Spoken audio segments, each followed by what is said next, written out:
For me, the fascination has been human development and how actually that's changed over the last 25 years from thinking we can create systems for skills development and that will change human behavior through to realizing that actually within people there's a capacity to grow and develop, and what do we want to grow and develop.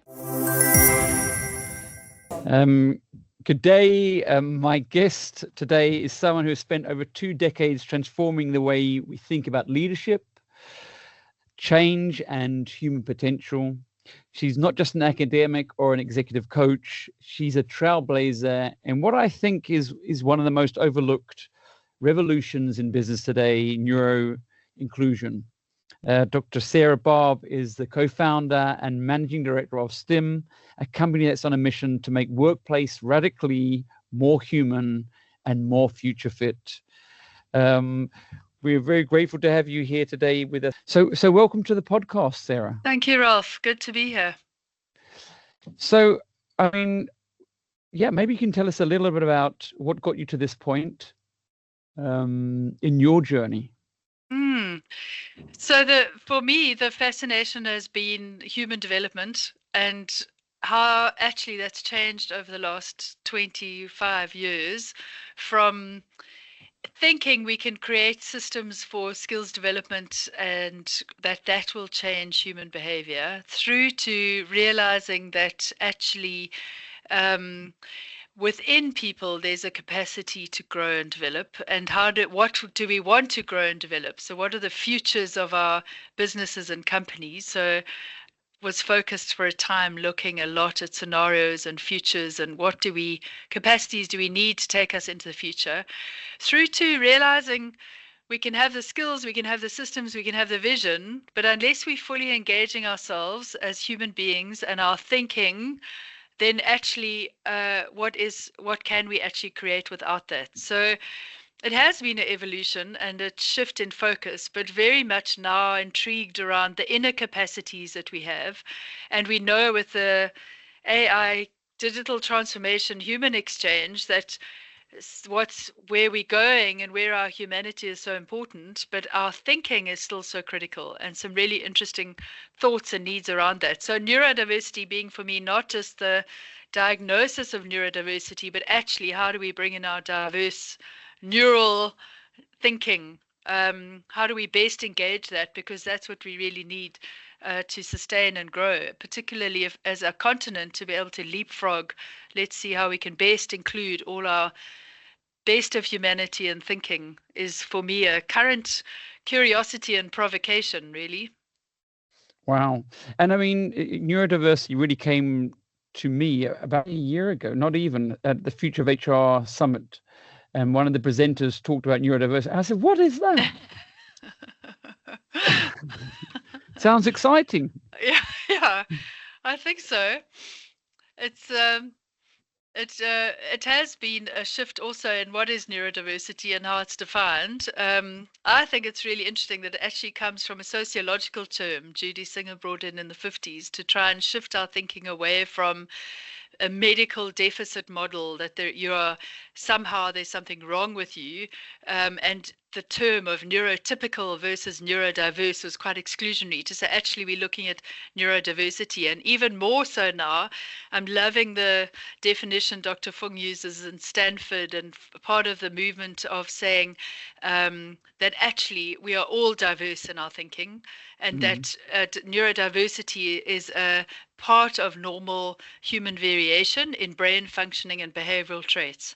And within that, there's also a whole spectrum of particular behaviors or brain functioning that is quite complex, actually, and there's a lot of comorbidities, and there's a lot to unpack. More and more is being discovered as well. But if we think of it that way, that it's not a medical condition to fix, but actually it's part of our normal human variation, that we actually are in the last 10 years beginning to understand the complexity of more so than before. And can you help us understand the real potential with neurodiversity and why leaders should be paying attention to it now? I think that's such a curious question. Like, why now is it suddenly growing? And I think there are a number of drivers. But in terms of if we had to give a spectrum of it, so neurodiversity, if we're just looking at neurodivergence within that, would include ADHD and autism and Tourette's and dyslexia. And so there's a whole spectrum within that. But within that, it's found that between up to 20% of the global population on average is neurodivergent. But within that, within some sectors, IT being one, because there's such a strong match with the strengths of neurodiversity, can go up to, they're finding more, I think we still need more research, but finding up to, say, 60%, and amongst entrepreneurs, 40%. And IT, engineering, rather, is also, I was speaking to university, is also be 20% up to 30%. So if you think about it from that perspective, you ask, why is it important now? We're already sitting with a workforce, let's just average it at 20% that is neurodivergent. And with that are particular traits, strengths, and challenges. You ask, what are the strengths or the opportunities with neurodivergence? So within autism, for example, what you might find is that the strengths are being able to hyper-focus, be persistent, be quite concrete, be able to explore a huge amount of data. It's a natural fit for cybersecurity, for some of the IT roles, the memory ability, the ability to really engage in depth around a particular topic of interest. Some of the other benefits, I think are benefits, is the being honesty, having honesty and loyalty in autism. When you look at, on the other side, ADHD, the strengths are absolutely creative thinking. You really do view the world differently, more like a spidergram. You're seeing connections, you're seeing links that other people perhaps we're thinking more linearly around. ADHD brains are able to really see quite a big picture quite easily, actually. There's rapid decision making, there's high energy, there's also passion, higher risk tolerance, courage, ability to remain calm in conflict.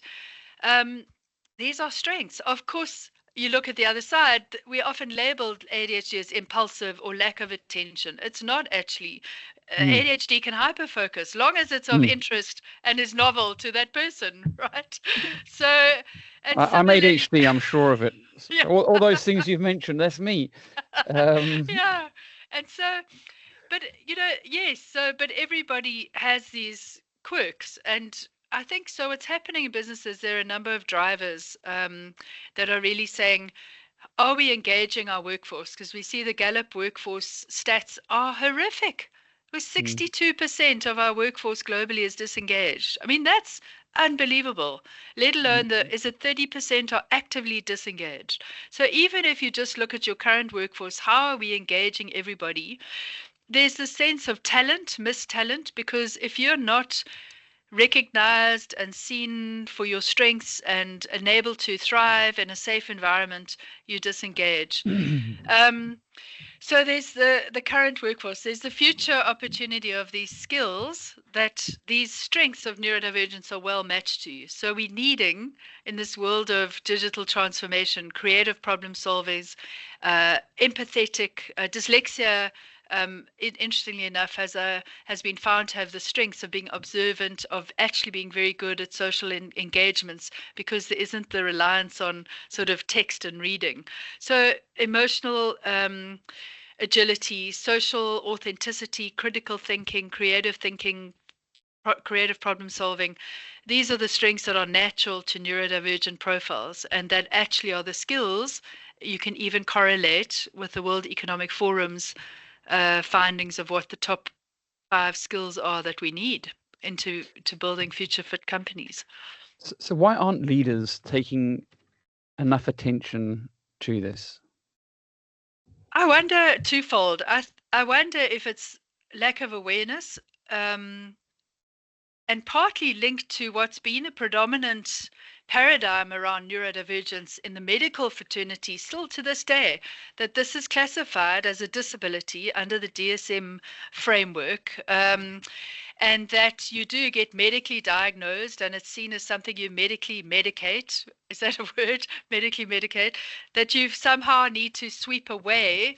We also, in our popular movies, is it Young Mm. Sheldon and Love on the Mm. Spectrum, and there's a constant sort of um, reinforcement of that archetype, Rain Man, what it Mm. means to be. And yet when you speak to people, it's softly like, I'm autistic or I'm ADHD, Mm. or and you go, well, if there's so many, how are we not Mm. creating forums to actually just Mm. share lived experience, to explore what's working or what's not? And even more shocking, I think, is that the accommodations are not huge. So Mm. we have accommodations in businesses in a number of ways, but simple consideration of what could help a person that may be so hyper focused that the sensory overload, noise cancelling headphones, a quiet space when needed, um, text, word to text apps, for example, digital task tracking. There's so much that can easily accommodate the neurodiversity, but that would be another topic. But I think there's the legacy of the stereotypes, the stigma, the lack of awareness or understanding, and also individuals that are coming to terms with what does it mean to disclose in an environment that historically has not been safe for any Mm. stretch of the imagination. I really liked some research that was done in the UK where they didn't just look at the neurodivergent people about what will help you or not. They asked both the neurotypicals and the neurodivergent, and they found that they were equally disengaged in that particular organization.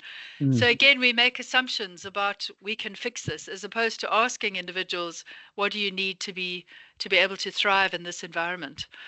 Do you think leaders know that things need to change?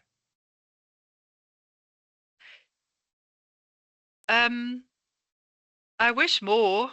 In all of my conversations, I found a very surprisingly but welcomed response when I do engage in these conversations, and many others do.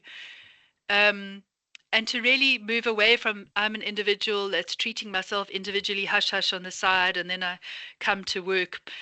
When we have these conversations, I'm seeing the human capital fraternity, the DEI fraternity, the leadership response being really positive and almost surprised, like, oh gosh, why didn't we think of this before?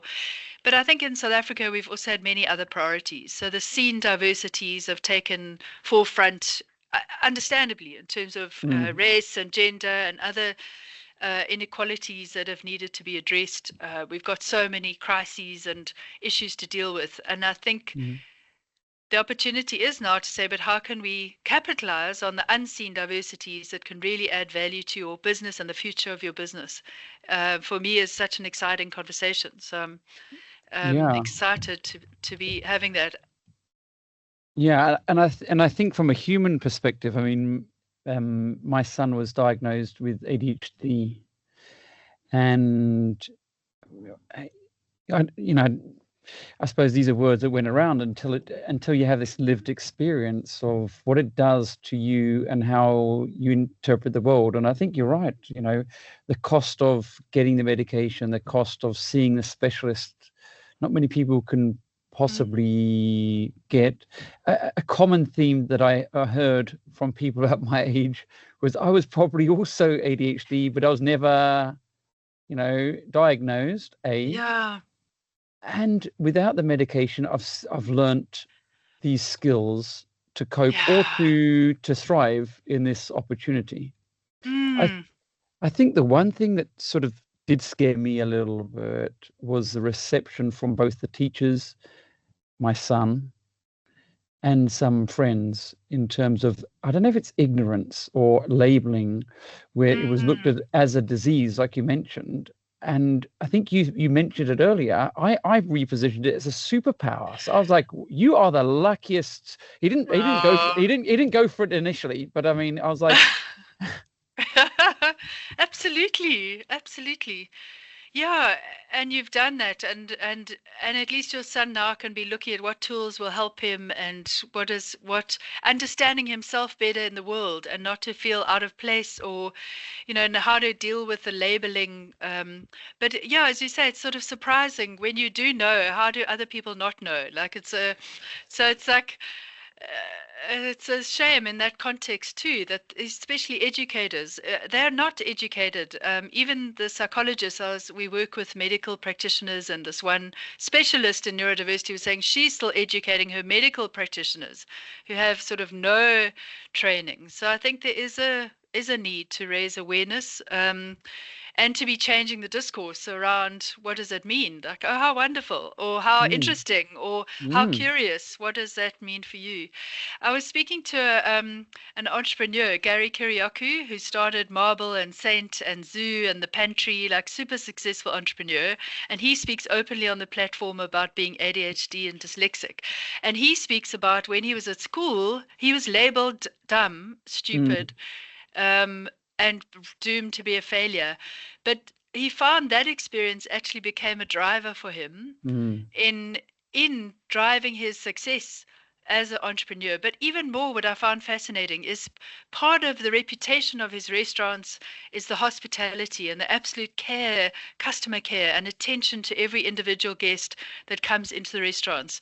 And he mm, directly links that to his experience. I said, how did that come about? And he was saying, because he had the experience of being so mistreated and misunderstood and under recognized, he's like absolutely driven by that in his leadership style and culture in his restaurants, he is just so approachable and humble and responsive and attentive, in his very being. And isn't that interesting? So even that then became his sort of superpower in his entrepreneurial success, of how he will not mistreat or he will recognize every individual guest, and treat everybody as welcome and belonging, which is so interesting. yeah, I think you're right. I mean, yeah, just from my own experience, I suppose it's the same sort of. I get those parallels, but I think there's a lot of entrepreneurs that you mentioned 40%.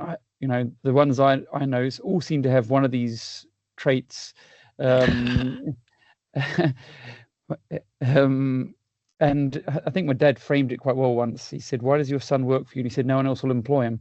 And it is almost that you're unemployable type thinking. I have seen the growth of myself, my son, and even my father, and I seen this parallel of let's call them naughty children who question the status quo and often become rebellious, get expelled, suspended at Mm, school. And I can't help but think about this lost opportunity of entrepreneurs that we have in our schools, because I know this podcast is around business and yes. talking around the impact of neurodiversity on businesses, but I think it starts before that. I think it starts Ah, in schools and in the house. yeah, it's heartbreaking. And again, the accommodations or understanding are not hard, but if you don't know, you don't know. And then, as you say, the stereotypes prevail, and the mislabeling, and the, should we say, mistreatment or of that person. And and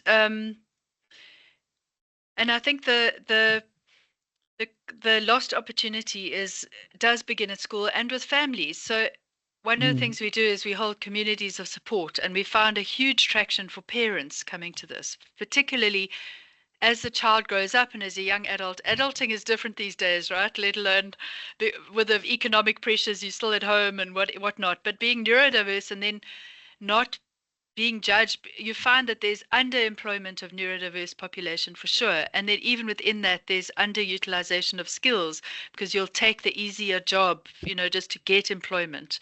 And then even your talents are potentially missed. But the point being, the parents themselves might have different perspectives of the mm, neurodivergence. So in our first session, I remember saying, why does this look like Noah's Ark? It's like two by twos, and this is stereotypical, so forgive me, but it would tend to be the mother that would then book for the father to come to the session because they're parenting differently and understand the neurodivergence differently as well. So I think it Mm. is absolutely how is it understood? How is the person supported, or the child or the young adult, and then how are they viewed, or how do they self-advocate, as well, to be saying, um, this desk wouldn't work for me, or I perhaps require slightly flexible time frames, or in terms of work times, or um, which are all part of the new way of work too, by the way. So Mm.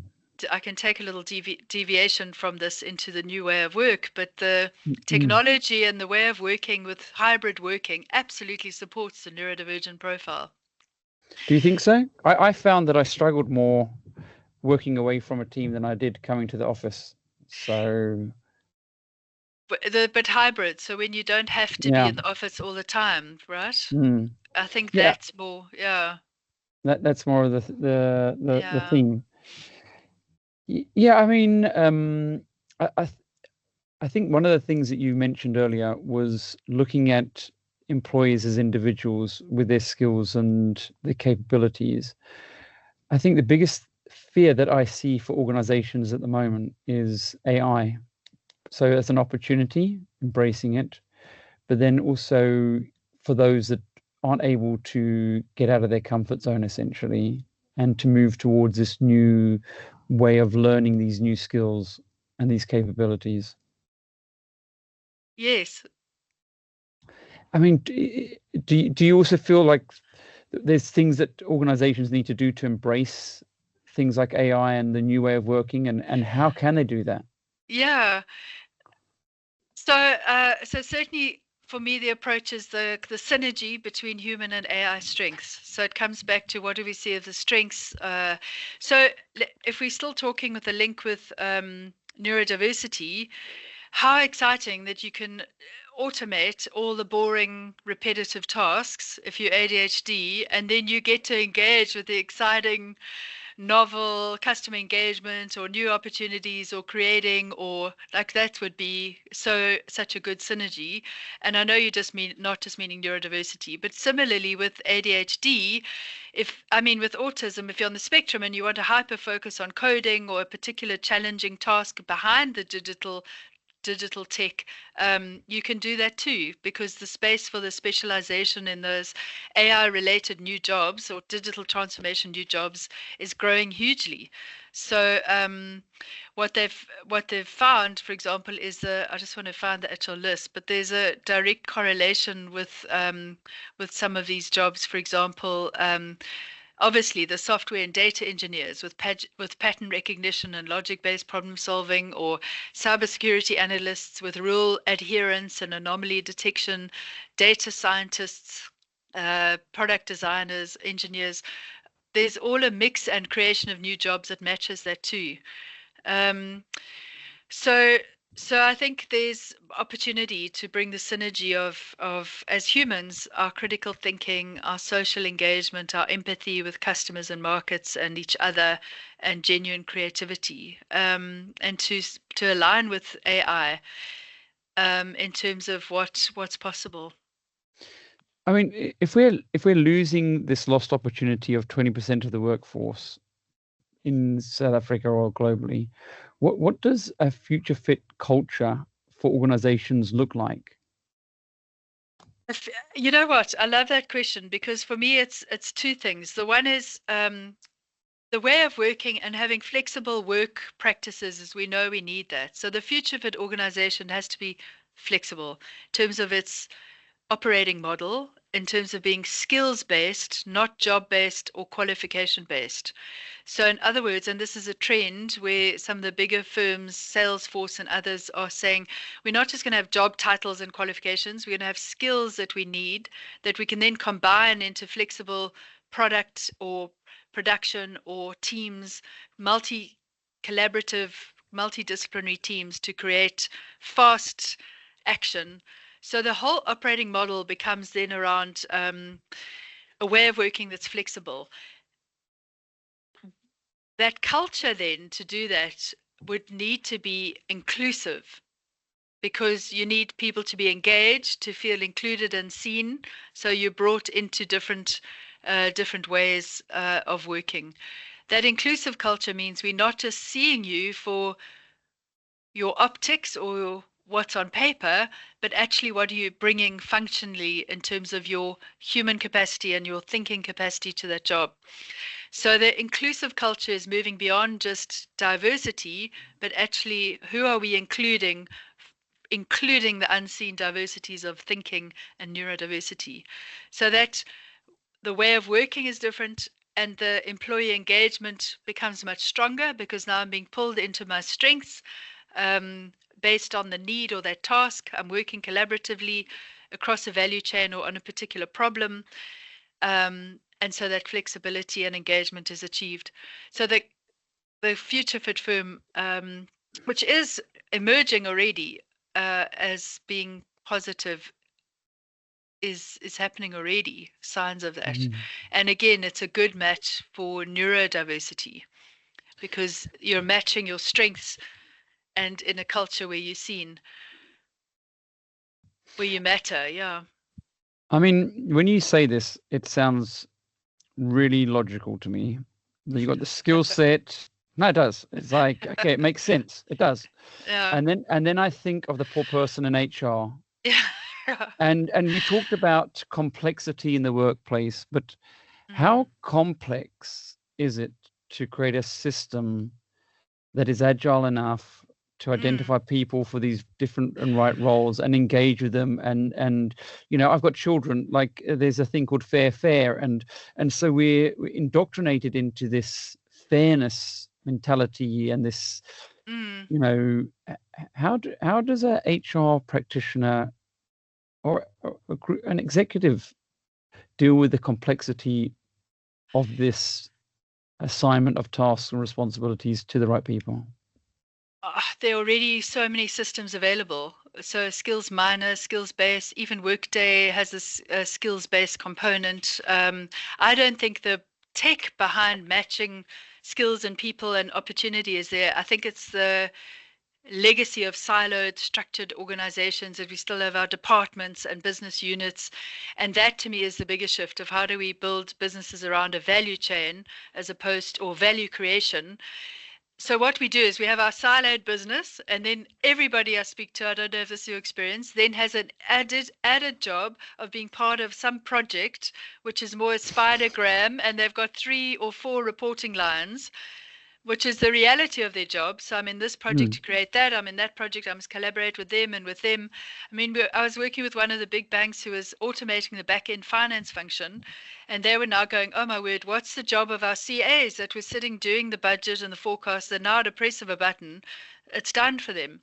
And then they realized it's not that we don't need them, but we had seen them in this fixed role before, you know, the back end finance function. But actually, their strengths now is how to help the business make better financial decisions based on the info that they get at a press of a button, because they can interpret that information and then relate to their internal businesses to say, how are we understanding this and the trends and what this means for your business to help them make better decisions. So it was more, and that was quite, I think, quite an insight for them because they hadn't upskilled the CAs in collaboration, in business engagement. You know, they were so used to being behind the scenes. We sit and work with 20 tabs, complicated processes that take us hours and hours at font size 0.07, you know, to actually figure out. Well, they're bored, they're unengaged. They're doing the same thing, repetitive tasks. Every year, same submissions. Every year. Yeah, every year, budget date, yeah. But this starts at the leadership level because the leadership needs to see these opportunities and they need to be able to be aware of them. And so what I want to know when you go into these executive boards and these leaderships, you know, what's the moment that gets the decision makers to sit up and say, we need this? Organizational change, I think, is always driven when there is a burning platform. This is just our competitors are overtaking us. We know we have to go the digital route. We need to transform. We need a new way of working. I don't think there's a lack of awareness of that. But when it comes together to say we actually need to change our business, not just from a cost-saving point of view, but from an efficiency and effectiveness point of view, or our people are so disengaged, or the cost of labor turnover is so high, or we're not able to attract the right skills because we don't have the right culture. I think it's when all of these come together to actually say we need change. And then, yes, the hardest part is if you're the existing leader of this business, to change what you've created is a huge letting go and imagining, and then to change the culture is huge. But I agree, it does take a commitment to say we will do this holistically and not as an add-on, because then I think it becomes tricky. And of course, there are phases, of changing. So you would phase in your maturity of a neuro inclusion model. You would raise awareness. You would prototype or have pilots and see how it gains traction, and it could be a whole process. But it's the pressures are there with our geopolitical state. And I mean, is there an example of either an organization you've worked with or an organization that you know of a success story of this change that you're speaking of? There are more that are more on the journey. I think what I've seen is there are three stages of companies responding to neurodiversity particularly. And the one is very much an individual ad hoc accommodation. When you raise it, we'll do something. So I think there are many that are on that route. It falls under sort of DEI, wellness. And by the way, with the new Employment Equity Amendment Act and the pressure for 3% disability, neurodiversity is categorized as a disability. So I think there's also a response in terms of compliance that's coming through. From a neuro inclusion point of view, the next phase I see is where companies take on projects to say, let's focus on bringing in neurodiverse brands. So interestingly, Ernst & Young has set up 23 centers of excellence around bringing in neurodiverse brands to solve particular issues, and they're reporting $1 billion value creation from those centers of excellence. They're reporting a huge improvement in productivity, completion, retention, because as I said, one of the strengths of being on the spectrum is loyalty, not liking change. So I'll stay where I am and if I'm seen and productive and have meaningful work. Through to companies like SAP, who have the Autism at Work program, where they also actively recruit. Wells Fargo, IBM, Hewlett Packard, Deloitte, the bigger firms globally are beginning to see and have projects around attracting, retaining, incorporating neurodiverse talent. I think that the further along that spectrum would be we have a neuro-inclusive culture where we're not distinguishing, but it's part of how we write adverts, how we screen, how we select, how we give feedback, how we put teams together. And I think that's still an unfolding journey. Yeah, I think you mentioned somewhere before the increased performance of organizations that have neurodiversity as part of their strategy versus organizations that don't have a strategy. It was I think a 30% improved performance with organizations, if my memory serves me right, which is crazy in a way. And yeah, I mean, I often read very academic publications and books. And I love academics like you, because there's the research that's gone into this, and I think that we often overlook this. Like, I think a lot of business people are scratching their heads and saying, how do I solve this problem? I can't sleep tonight, I have this issue. But what I've found is actually there's a lot of solutions out there that are available. And I mean, you call yourself a pre-academic, a pra-academic. So what is that? I also love the research and the thinking and the stretching, but for me it only comes to life when there's also a practical application or real life evidence that can be useful, or real life usefulness of that research. And I think there's often a disjuncture. So I love being able to be in touch with the latest research coming through and to be sharing that, but equally then translating that to application. So how does this actually how does this impact a company, as you say, that I'm being kept awake because of the tariffs changing or the market changing or the tech changing? Now you come at me with something else. So I think that it's really important to be bringing in the practical element of change and business leadership change. So I mean, what are the biggest insights or data? What is it showing us about neurodiversity in the African workplaces? Number one, we are completely lacking research in the continent. It's anecdotal, which is really a good start in terms of a lived experience and some of those intersectionalities coming through. But on the whole, this is also one of my drives. So we are lacking research in emerging markets, not just on the continent. And again, are we informed by the Western models, which is a very different experience, both legislatively and through lived experience? When you're in a resource lacking, and there are genetical links with autism and ADHD and neurodivergence. So what does that mean, given the Genome Project, globally? I think there's so much opportunity, and I really am excited about trying to bring this together, of looking at what this means in our continent from a sector point of view, from a market point of view, from an individual point of view, and then again to look at what are frameworks that can help us in this continent and in this country where we've got other pressures coming through as well.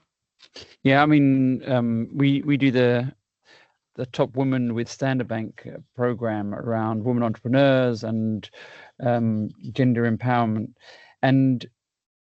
and so I think we discussed it earlier. You said there's a difference that neurodiversity shows up, or ADHD shows up differently in women huge to men. And I've got 3 boys, so I wouldn't have a clue how it shows up in. I know it shows up in my boys.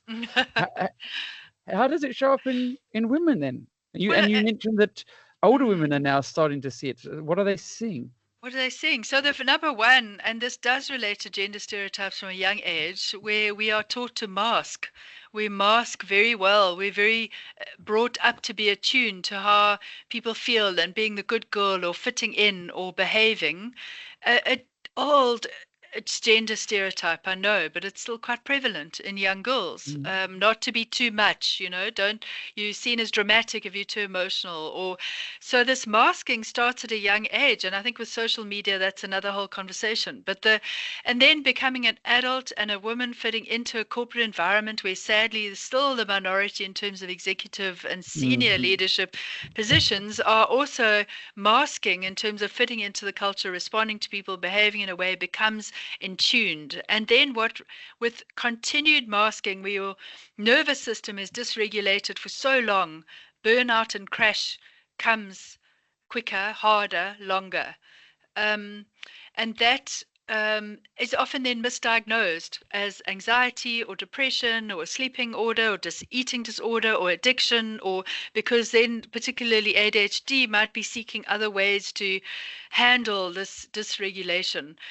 And so it could spiral, but even if it doesn't spiral, certainly with COVID, that was my experience at least, then just feeling completely overwhelmed. At this stage, self-diagnosed ADHD, and just feeling this crash and burnout and executive dysfunction and sensory overload becoming more fast and furious, and being that for me was a question of now with menopause. There is a direct correlation with menopause and the symptoms of ADHD coming to the fore, and this medically has been found. So early menopause or just menopause? I don't know what you mean. Premenopause. Yeah, okay. Yes, perimenopause, but at this stage, menopause. Okay. So for all these factors, older women, and then because there's now a higher diagnosis of the younger generation because of accessibility or perhaps raised awareness in the schooling system, and self-diagnosis of the Gen Zs self-identifying. And because it's genetic, the mothers are often seeing the traits now in their children, having a label and going, oh my word, if I'd only known all along that I was on the spectrum or whatever it was, and that I've actually been masking for so long. And many women really reporting relief at having a name, but also quite a lot of grief at sort of missed opportunity. If I'd known this, perhaps I could have managed it differently, or I could have advocated differently, or so it definitely is a trend, and I think there's really a need to support and understand and again change the discourse around the strengths of neurodiversity. Mm. I mean, it is genetic. It is a genetic disease, or disease, or disorder, not necessarily disorder. disease. Yeah. So you will get it from one of your parents, and it could be stronger or weaker, but you will get it from your parents. Yeah, and unless it were like head trauma or something that brought in a different sort of neurodiversity. But yes, yeah. Yeah, I saw that head trauma as one of them. And what advice would you have for women or organizations who want to do something around the women masking this in the workplace? What would your advice be personally and also to executives? So the advice would be not just, I would say, for women, but for organizations to raise awareness, to understand what neurodiversity is, both the strengths and challenges, but really any organization and this I'm sure from your huge experience and exposure, that any company that wants to be flexible needs an element of psychological safety and inclusion so that the diversity of everybody can thrive, can bring their best thinking, can be engaged, right? So then the advice to leaders is how to build a culture and engagement in your business that can actually allow everybody to thrive. And whether you're a woman that chooses to now disclose, or whether you are a new entrant that's now been attracted to the organization because of that. We know that Gen Zs look more for organizations that are purpose driven, that really and are actually looking for, are we neuro inclusive, even in how you write the advert. I was laughing the other day. So we do neurodiversity coaching to help individuals like in their journey in the business. So like a woman that's maybe recently diagnosed, or a manager who's battling to lead because he was fine before, but now it's hard to manage because of the neurodiversity. But I was speaking to I put through ChatGPT the coaching contract to be neurodiverse friendly, right? And it came out so much more accessible and direct. But then I was laughing because I met a CEO and she also said to me, I'm ADHD as a leader. And she said she does the opposite. She puts her emails through ChatGPT for neurotypicals so they come out. Because she was finding that people weren't understanding, or they thought she was all over the place. So we were laughing together. So she says it's worked a bomb now. So now her emails, she says, please rewrite this for neurotypicals, and it comes out in a different sort of way. Isn't that interesting? It was funny because I actually wrote down neurodiverse, and I was going to do the same thing. My next advert, I was going to create this opportunity. But you're doing a lot of work with your organization, Stimm, and you obviously build a framework for helping organizations. Yes. Yeah, I think we call it the maturity model, because really everyone's starting from a different place. So the neuro inclusion maturity framework. So where are you in terms of importance? Do you even want to? Is it on your radar? What's the minimum you can do? Through to building capacity of leaders and managers, through to prototyping culture change, organizational development in line with this future fit business. But then the coaching is equally important for individuals. So how do I, within that, support? And then communities of support for parents. ERGs are also an opportunity for young neurodiverse workplace employees, even for managers themselves. So I think there's a lot we can do, but it needs to be part of your strategy and your overall approach to talent and human capital as well. So ERGs are? Employee resource groups. So the board and the executives might have one for LGBTQI+, or for whatever the interest groups are. So some of the firms are setting up specifically for neurodiverse employees. So there's a voice, so they can be engaged. So we don't assume patronizingly that, oh, this will help you. Mm. But what the employee resource group has a place and a platform then to speak up for themselves in terms of what's working or not, and how to best move the organization's purpose forward. And coaching, I mean, is it really something that's important? Does it really help? Yeah, in fact, some studies in the UK shown that coaching alone for neurodiverse individuals with neurodiversity coaching adds 70% improvement for that individual. And there's so it's not training because we can access information. It's more coaching. How do I disclose? What do I advocate for?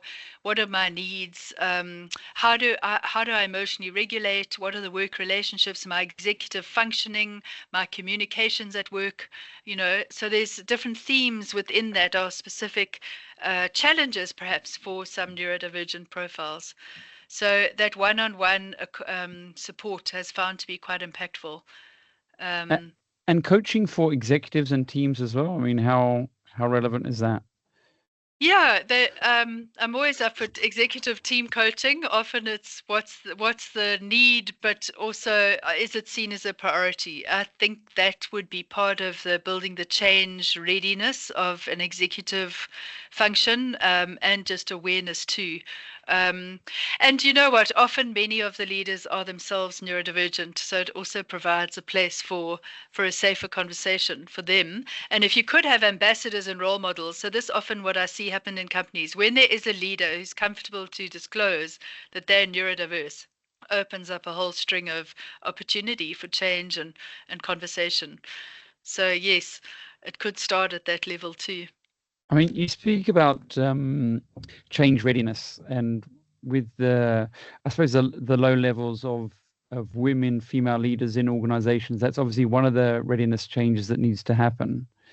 Um, is there invisible barriers for women? I wish I could say no, but I think they do still exist, and I think there are different forms to that. So where there's more awareness of closing the gender gap and more awareness and drive to having a level of female women representation, I think the invisible barriers might be around still dual responsibilities, around stereotypes, around still particularly male stereotypical leadership style, around choices that women are making too, and generally people are making around leadership, stepping into more executive roles or not. Liability as directors, etc., might be a deterrent. So yes, I think some of these phenomena still exist around the glass ceiling. And functional, it starts at school too, as you mentioned. So whether females are going into the STEM careers, there's still so few in those levels around tech companies, and it's such an intrigue, isn't it? That this is still such a strong conversation. And how do we fix this leadership pipeline for women, and I suppose especially neurodivergent women? So it would be both an individual and a systemic and an organizational shift. So for individuals, are they clear? Are they enabled? Are they building capacity? Do they have mentoring? Do they have support? Do they have a sense of drive? So I think the individual pathway. The other is the organizational. Obviously, looking at its what role models, what percentage. So they say if there's at least a third on the board, you already start to see bigger gender parity across the levels. What are the policies and procedures? Is there a commitment? Are there advocates? Are there other accommodations even for dual responsibility parents that maybe are still balancing home and life, work-life balance issues, and then systemically around our country? I think, sadly, as a country with the highest gender-based violence, um, there are systemic conversations that also need to take place. I think our government is very well represented by females, if I remember the stats, which is 50%. interesting. Yeah. So Mm. so how do we help bring that into the schools and into the disciplines and into our families? Is still so key too. Yeah, I mean, keeping it to the continent, Africa's opportunity. I mean, I think it was at the World Economic Forum, the AU, they talked about reskilling and upskilling were really hot topics. But what are the barriers, the biggest barriers standing in the way of building a future fit African workforces? There's so much talent in this continent that is not necessarily recognized, and could, as you say, could absolutely leapfrog if we could bring in that innovation and sheer resilience that we have on our continent. I think is so unrecognized. Our capacity to change and be flexible. These are some of the unspoken CVable skills that we just have naturally on this continent. It is extraordinary, actually. It's extraordinary. Yeah. And it's I mean, we do research into the top companies, and we regularly do awards around different industries. And I remember the team, I think it was about a year ago, said to me, listen, we think it's a bit unfair to put the multinationals against the South African companies. And I said, are you joking? This is our opportunity to show the world how great our organizations are. I mean, it's just an absolute, for me, I see it. I see the policies, the procedures, the way these guys compete internationally with, in many ways, all our challenges. And the amount of people I know who leave to go overseas, whose careers explode. And I don't think it's anything to do with the organizations they're in. I think it's opportunities that they're able to unlock. I would agree with you. And even, you showcase too the tech talent and the startups and the innovation that's coming through. Perhaps that is more the message we should be taking away, is how do we do it ourselves without the MNCs with their hindering global policies or frameworks, or finding different ways of collaborating to actually achieve new markets or greater growth. Yeah. I mean, you spoke at the Africa Tech Week conference, and I'm definitely interested to get you involved in the Future of HR conference as well, and some of our others like Top Women and Top Empowerment. Yeah. But I mean, what do you think the role of conferences, awards, and the media in normalizing these sorts of conversations? How important is it? It is so important. I really missed them, when we didn't have them. And I think there's twofold. The one is your conference is putting on the agenda, you're choosing what's on the agenda in these sectors or in these disciplines or these areas. So I think that's such an important signaling of what's possible. The awards, as you say, just highlight globally. And they're so motivating. I mean, if you look at the photos and the awards that you had, everyone's beaming, just to be part of it and to be recognized and acknowledged, especially in a continent where we often undermine ourselves. We're so humble. We don't gloat, even our sports. I mean, haven't we won every sport? Like literally under 20s rugby, gymnastics, dancing, I don't think we're there on tennis yet, cricket, but it's not like we're gloating as a country.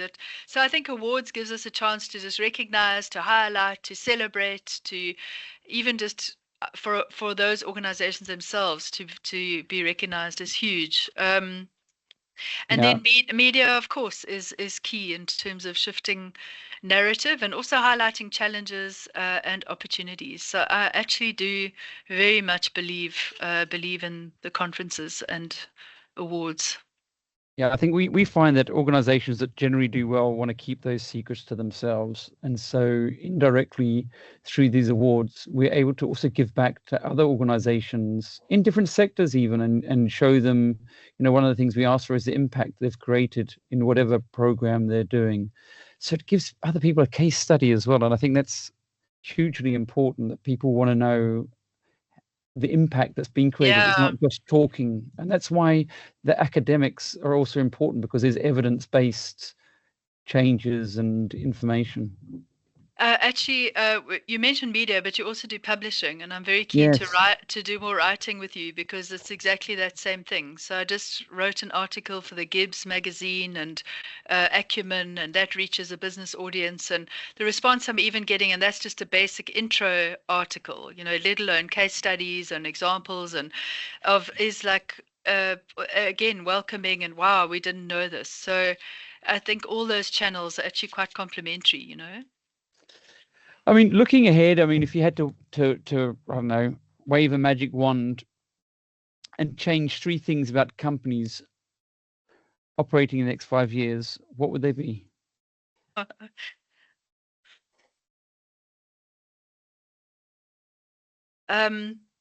So it sounds more like a message, but I mean, be brave, be bold. Like there isn't, why are we waiting in terms of both the operating model, the talent, the changes that we know are on the cards, and but not necessarily changing holistically in a systemic way. So I put that under one sneakily, but that would be really about that would be around structuring and enabling the flexibility and humanity that we actually need. So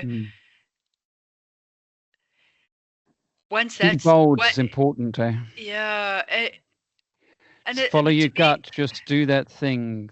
do that thing. Do that thing. I mean, I don't want to give you a shopping list of change the structure, change the leaders, change. I mean, that to me sounds a bit stale. So for me, it is about having that optimistic purpose that we do see this as possible, and then doing it. So the I think we've lost a bit of that optimistic purpose because I think many of the more senior leaders are feeling a little bit battered and bruised with the government and the global changes and challenges. So I think it is about us reconnecting with that. Where are we heading and what is our unique value proposition? Who are we partnering with, the collaboration? So, and then really it has to be through your people. So how do you change the structures and the leadership and the teams in a way that can literally enable, let's really bring the workplaces where everybody can bring their best. You know, the sort of missing secret sauce. For those companies that are successful, they do report that, right? So it's the engagement, the innovation, the creativity, there's an aliveness, there's a vitality to them. I think that to me would be, if I could wave a magic wand, that we could have that both for us, but also our future generations, so our children, that they know that where they go, they can find a place that matches their passion and purpose and strengths. I think that optimistic purpose is something that I truly believe in, and it's aligned with small progress, because I think optimism is one thing, and I think Simon Sinek's an optimist, and I think he believes in the potential of people, the potential of working to make things happen, and in some ways, it's sort of what drives us at Topco is that optimism that someone's doing something right out there, and that you don't have to be desperate and worry about it. But I mean, looking back now, if you had to whisper a message into your ear when you're starting out, what would you say and why?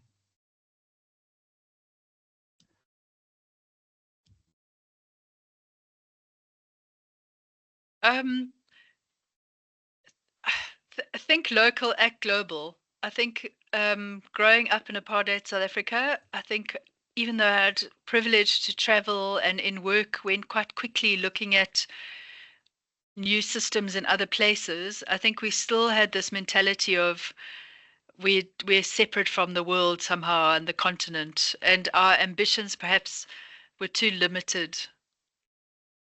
If we had been more ambitious earlier on, 20 years ago, what could this country have achieved? Or at the dawn of democracy? And I know there's also so many debates because then, you know, the Mbeki, the African continent was the focus, and who are we as Africa? But equally, we're operating in a global economy. So what if we had not just been in survival mode, but expansion, growth in a inclusive way, not in an unsustainable way? That sounds very, very abstract, Ralf, but No, I think that this, I look at trends internationally, and I look at what's happening internationally, and you sort of can see things being brought back into South Africa. But at the same time, there's so many things that are unique here that could be taken to the rest of the world. It really is, and I talk about it, we have a skills shortage, we have a money capital shortage, we have a small market.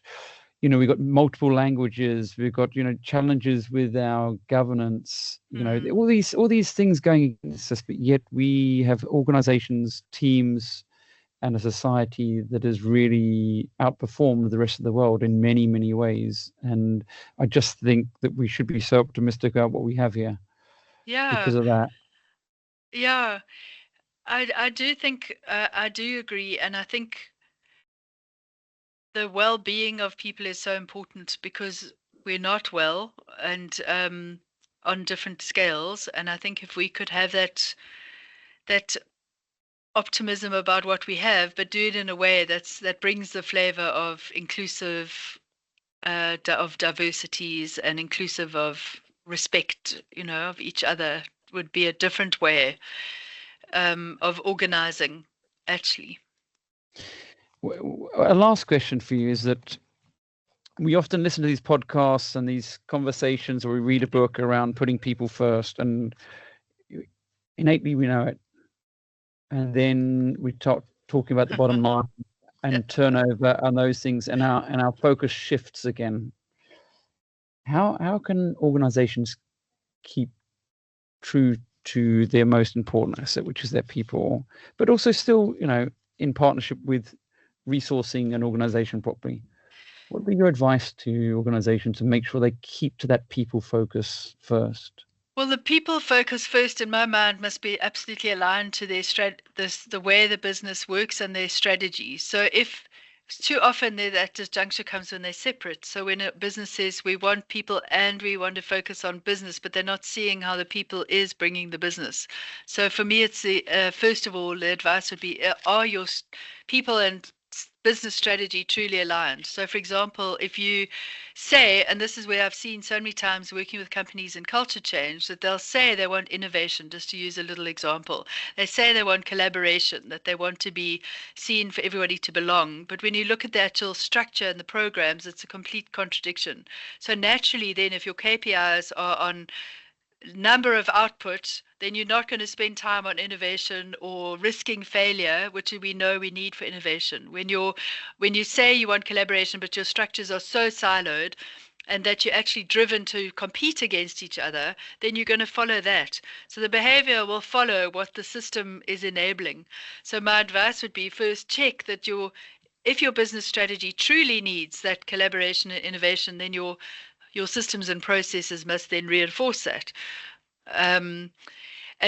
Or you're creating a way that it can accommodate that according to your strategy. So simple example of Checkers, for example, very bottom line driven, but also very driven around how do we innovate in the space? So Checkers 60/60 being born out of that, hugely successful. Even a Capitec, their strategy is simplicity and people, and it comes into their way of working with their customers, even being the first branches without those big glass double paneled bulletproof panels between you and the server. So it must be that if they remain distinct, then you won't ever get the people first. But people first is also not to the detriment, because you do need a business to sustain, so you can employ people. So we need companies that employ people. We need employment. We need to enable entrepreneurs, corporate entrepreneurs, individual entrepreneurs, beyond just capital, but in a system where companies are actually using them as suppliers, or and taking a risk. Maybe let's not go with SAP. Let's go with one of your innovators. That's just won an award, etc. So it's a whole ecosystem of collaboration, I think, that we need. Cool. It was really good speaking to you. Thanks, Ralf. And I knew before the podcast I'm going to be inviting you back, but Thanks, Ralf. It's been really great speaking to you. So thank you so much for your time. Thank you. I've loved the conversation and all the links we've drawn to. Lovely. Okay. Okay. Bye.